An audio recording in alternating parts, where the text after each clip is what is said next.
to hear our drivers and what they want, I think the outcome will be a good one. Yeah. But is it scary? Yeah. But if we have to take the time, and I'm confident of the outcome. And the most important thing is listen to what the drivers want. Yeah. Who do you want to see as mayor in New York? I have no rights to have an opinion. I like Andrew Yang because I knew him before he was a politician. I liked him then, and I like him now. What do you think about Senator Warren? Do you think she's too overblown with her tech rhetoric, or do you agree that these companies should start being looked at as monopolies? I think she's really smart. And I agree with half of what she says, and there's half where I think she sometimes goes overboard. But I think she's really bright, and I think she reflects a genuine feeling, in our country. How do you think Biden is doing so far? Biden after Trump reminds me of you after Travis. Suddenly it's like this amazing. Well, then my answer has to be, I think he's doing great. Right. It's like everyone is like, oh, thank you. I am relieved. I think he's leading through atomic crisis, and so far I like what I see. Do you think Trump will come back? Are you surprised how much clout he still has? I'm shocked. I hope not. When you look at foreign affairs in the Middle East, do you have any thoughts about that? I think it's a shame that Iran is so cut off from the United States. I think there's some unfortunate history there. But the Iranian culture is more ancient than the Islamic religion. It's a deep culture, and there is an innate love that Iranians have for American culture and Americans. And I'm hoping that connection can come back again. And it's a wonderful culture. It's such a hospitable culture. It's an incredible history, and it should be a part of the world, and it's a shame that it's not. Do I don't know if you noticed, but the Times has really shifted its stance on Israel and Palestine, and we had Really? I didn't notice. a whole front page of children who were killed. The American left in general has shifted its stance. To the point, Big time. Yeah, and the right has too, by the way. Yeah, to the point where between us, Tom Friedman complained to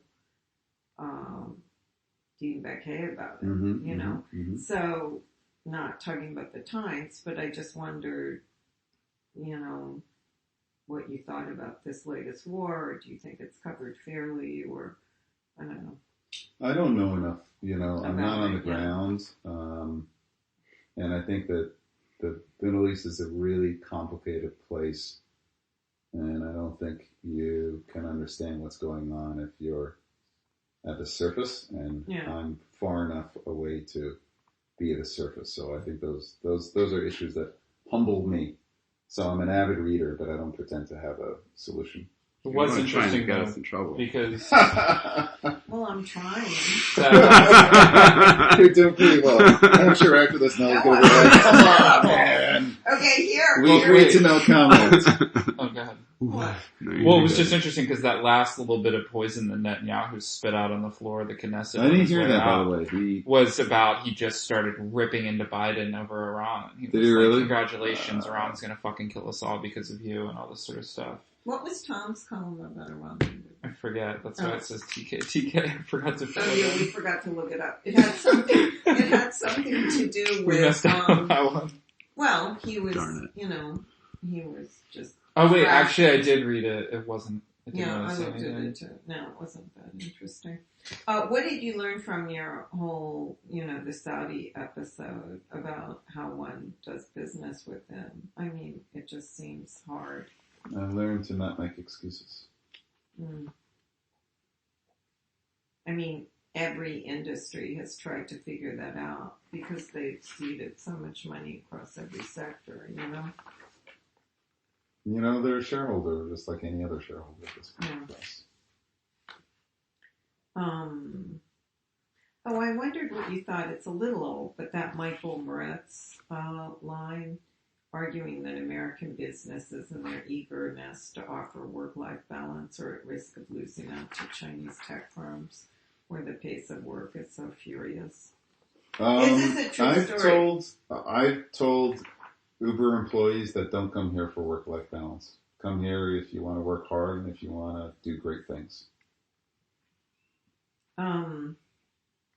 No, this is a true story. So I'm in graduate school at Columbia, and we had a course, and that was a 2-hour course, and the teacher said, let's just have a 2-minute break at the end of an hour.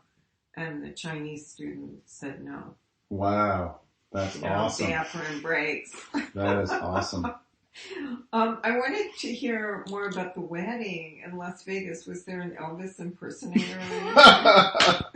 I had the bright That's idea. That's always been my ideal, to be married in Las Vegas. So I had the bright idea. I wanted to get married. This is my second marriage. I wanted it to last because it was my second marriage, and I'm madly in love with Sid, as you know. That let's get married on 12/12/12. It's a lucky day. So we went to Las Vegas to get married. So it was us and about 10,000 other Chinese people looking to get married because it's a very, very lucky day there, and they so pay cool. attention to that.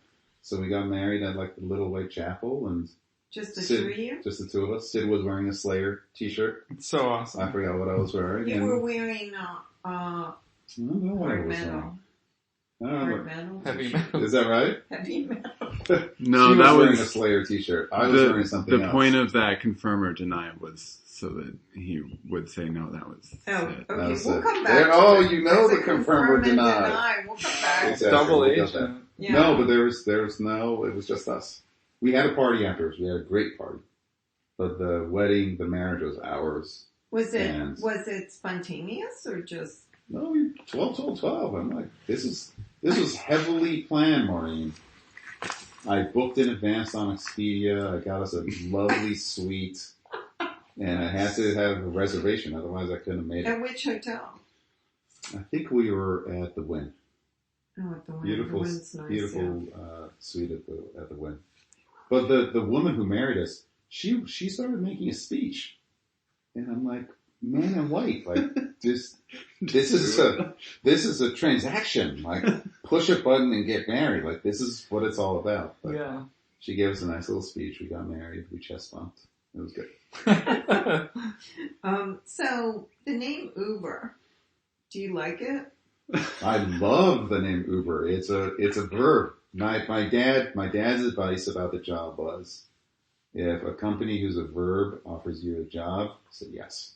That's Good funny. advice. I love the word. But it does, lend itself to, well, Travis said Boober, but then people say Scroober. I mean, it lends itself. Scroober. I haven't heard Scroober yet. I saw it. We use it so new employees are Newbers. Yeah. Oh. There's Uberversary, which Yeah. is Uber. What's a university? Uber U or Uber U. Like, yeah. So it can be transformed in constructive as well as destructive ways. Your mother teaches you to be humble, and you run a company where the word is derived from the German meaning above all. Shows you there's irony in the word. That's true. This was the question about your, which we discussed a little bit. I love this, was it Fast Company, the story about the Iranian influences and the bizarre entrepreneurialism, and also the Ra Aruf about staying calm, the cultural imperative about manners and deference, but also gaining advantage. I mean, did that all resonate with you? I think that there's definitely a bizarre, understanding what your negotiating leverage is, and either